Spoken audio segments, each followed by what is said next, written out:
I identify as an artist. I identify as an educator. I identify as world builder and thinker, and I identify as Mexican American, Honduran American. I think above all right now, the identity that feels the most salient to me is that of an educator. I think about teaching and I think about my students and my practice like every day. More recently, I've gotten comfortable with saying that my artist practice is that. It's a journey and a process of self-reconciliation.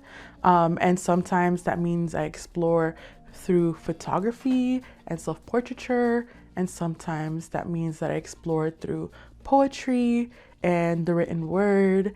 And then sometimes that means that I explore even through my teaching practice. I've been working on a trauma competent teaching practice for many years now. And so that was something that I started because of that self-reconciliation journey that I got on through my artwork, and then realized, oh, I think I need support in other ways, and the people in my life need supports in other ways.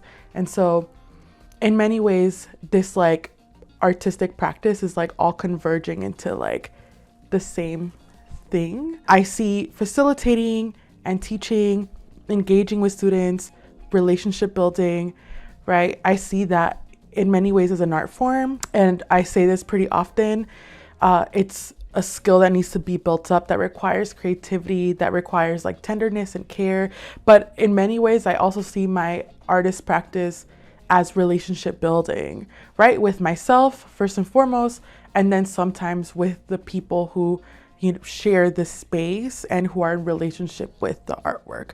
The more that I feel in touch with my artist practice, the deeper my education practice becomes, especially as an arts educator. I think one of the gripes that I have with traditional teaching approaches is how removed from our emotions, our feelings, and our humanity it is, right? How analytical and scientific it is, to the point that we discard and dismiss everything else. And I think for me, as a trauma-informed educator who's trying to challenge those traditional teaching approaches, it means that I have to like push back against that. So when we learn art making through traditional schooling, right, colonial schooling approaches, then in some ways it kind of contradicts those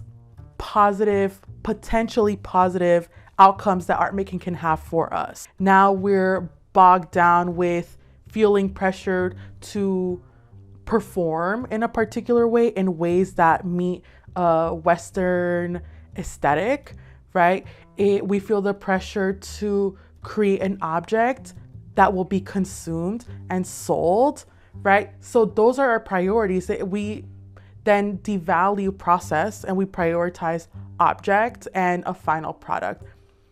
I feel like if more educators centered their students, prioritized their students, and showed them a different way of creating that is not so product driven, then I think, you know, all of these other like capitalistic, systemic, and colonial pressures would kind of fade into the background a little bit. It also, again, defeats the purpose of why humans make art in the first place. Art has the potential to allow us to really process trauma, to process our lives, our experiences, to make sense of the world, to make sense of what's around us. I encourage my students, and I have to remind myself of this all the time too, is, you know, to have a clarity about who this is for, who I make art for, or what is the driver, what is the purpose behind making for me. I try to get students into the habit of learning how to come back to themselves and how to come back to their true purpose of making art.